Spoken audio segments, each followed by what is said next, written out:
बिस्मिल्लाहिर्रहमानिर्रहीम अस्सलामु अलैकुम वरहमतुल्लाहि वबरकातुहू। अभी मेरे पास एक बच्चा पेशेंट आया था, घर वालों ने कहा हम समझे इसकी रूहानी बीमारी भी है, तो हमने कहा चलें इसको दम भी करवा लें क्योंकि 2 महीना हो गया है, नफसियाती दवाई खा रहा है। पूछने पर पता लगा कि जो है इसे मिर्गी का दौरा पड़ा था और उस जो है क्लास में अचानक बेहोश हो गया था। तो हमें कई लोगों ने कहा कि ये नज़र भी है तो आप इसका इलाज भी करें। तो हमने फार्म देखे, फार्म फिल करवाते हैं और उसके अलावा फिर हमने लगे चेक की, ठीक है। तो मुख्तलिफ मसले मसाइल सामने आए, तो डॉक्टरों ने जो है वो इसे समझा कि इसका मिर्गी का दौरा है और उन्होंने फिर उसके हिसाब को जो है उस पुरसकून करने वाली जो दवाइयाँ होती हैं, मसनूई नींद लाने वाली, वो दे दी है ना। अब वो बच्चों को नींद तो पहले ही आ रही थी, उसको तो ज़रूरत नहीं थी इन चीज़ों की जो है। तो और उसके अलावा ये बच्चा दवाई भी बड़ी मुश्किल से खा रहा था, वो एक निज़ाम इसका धर्म भरम हुआ था। तो घर वालों को समझ नहीं आ रही थी, उन्होंने कहा कि आप ना जो है इसको किसी उनको भी दिखाएं, शायद रूहानी मसला हो दम वगैरह के लिए। अच्छा, मेरे पास आए तो हमने फिर उनका चेकअप वगैरह किया, सारा लगे वगैरह देखी, तो उनकी बॉडी के अंदर जो है ये निकोटीन का मादा जो है हमें बढ़ा हुआ नज़र आया। ये निकोटीन होता है, ये सिगरेट जो भी पीते हैं ना उस तंबाकू के साथ होता है, ये सिगरेट के अंदर भी होता है ये। तो अब बच्चा कहता है कि मैं तो सिगरेट पीता नहीं हूँ, ठीक है। तो मैंने कहा ये देखें लगे झूठ नहीं बोलती, आपकी बॉडी बता रही है। तो फिर जो है हम ज़रा डिटेल में गए तो फिर पता लगा कि वो बच्चा माचिस की तीली जलाता था और तीली जला के मुंह में रख के जो है ना उसका धुआं निकालता था। तो ये धुआं जो है वो बॉडी में जाता था और बॉडी में जो है वो लाजमी बात है वही काम करता था जो सिगरेट पीने वाला करता है। अच्छा, ये वीडियो मैं सिर्फ इससे बना रहा हूँ, लोगों को ये नहीं पता कि अब वो ये समझते हैं कि निकोटीन एक आम सी चीज़ है। निकोटीन जो है ये हेरोइन से भी ज़्यादा ख़तरनाक है, ठीक है। क्यों? ये खून की रगों को डैमेज कर देती है और जिससे खून जो है रगे तंग होने की वजह से ब्लड प्रेशर भी हो जाता है, दिल की धड़कन तेज़ हो जाती है, ब्लड प्रेशर हो जाता है, चक्कर आना शुरू हो जाते हैं और ये मिर्गी का दौरा भी इसके सबब भी बनता है, ठीक है। इसके अलावा आपकी बॉडी में पसीना भी ज़्यादा आएगा जो है।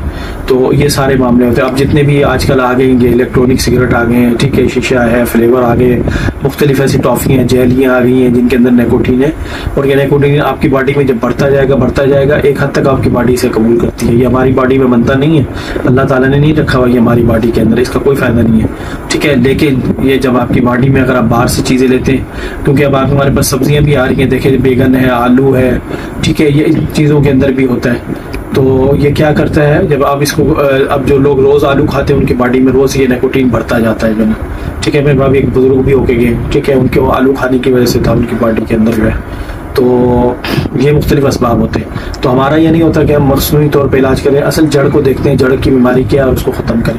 तो निकोटीन से बचें, अपने बच्चों को भी बचाएं और इसकी किसी को इजाज़त नहीं दें बिल्कुल भी जो है। ये आपके सिगरेट से भी ज़्यादा ख़तरनाक है और ये आपको ब्रेन की बीमारियाँ, हार्ट की बीमारियाँ बड़ी आसानी से लगा देगा। और इसकी दवाइयाँ फिर न्यूरो सर्जन के पास जाएंगे, उन्होंने जड़ नहीं देखनी, उन्होंने आपकी ज़ाहिरी कैफियत देखनी है, जैसे इस बच्चे के साथ था। अब अल्हम्दुलिल्लाह इसके आहिस्ता आहिस्ता दवाइयाँ भी छुड़वा रहे हैं, ठीक है, जिस्म को नॉर्मल पे लेके आ रहे हैं और वो सारा मामला नॉर्मल करते जा रहे हैं ताकि जिस्म जो है वो नॉर्मल चले। अब देखें ना उसके ग्लैंड भी मुतासर हुए बॉडी के जो है ना, ठीक है, सर के ग्लैंड हो गए, सीने के ग्लैंड हो गए, थायराइड हो गया, ये सब जो है वीक होते जा रहे थे उसके। अब वो नॉर्मल रगे खोलते जा रहे हैं ताकि वो जिस्म जो है सेहतमंद होता जाए और सही तरफ चलता रहे। तो अल्लाह ताला इंशाल्लाह बेहतर करेगा।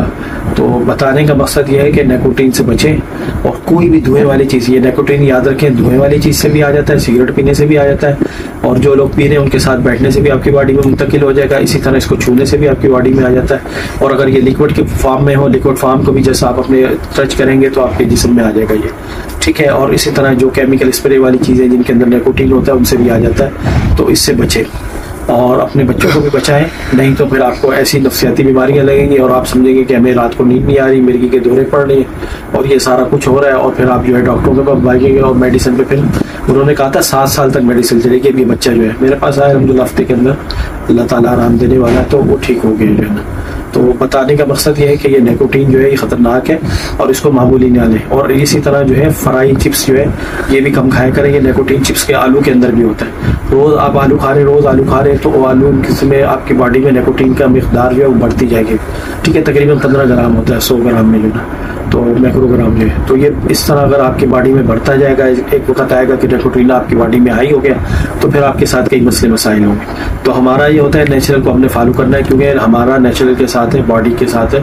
हमने मशीन को, जिस्म की बॉडी को ये नहीं कहना कि आपको नींद नहीं आ रही तो मसनूई नींद की गोली दे दे, नहीं। आपकी नींद के सिस्टम को सही करना है, आपके जिस्म की बॉडी को सही करना है, मशीनरी को ठीक करना है। मशीनरी ठीक हो जाएगी, ऑटोमेटिक आपकी सेहत बनना शुरू हो जाएगी। तो इसलिए ये फासिद चीज़ें जितनी भी हैं जिनको देखें कुरान में जो है गैर तय्यबात कहा गया, तो इन गैर तय्यबात से अपने आप को बचाएं और अपने बच्चों को भी बचाएं। तो इंशाअल्लाह ताला जिस्म सेहत बनाएगा और आप सबकी सेहत बनती जाएगी। ठीक है, अल्लाह ताला हम सबको इसकी तौफीक दे। आमीन। अस्सलामु अलैकुम व रहमतुल्लाहि व बरकातुहू।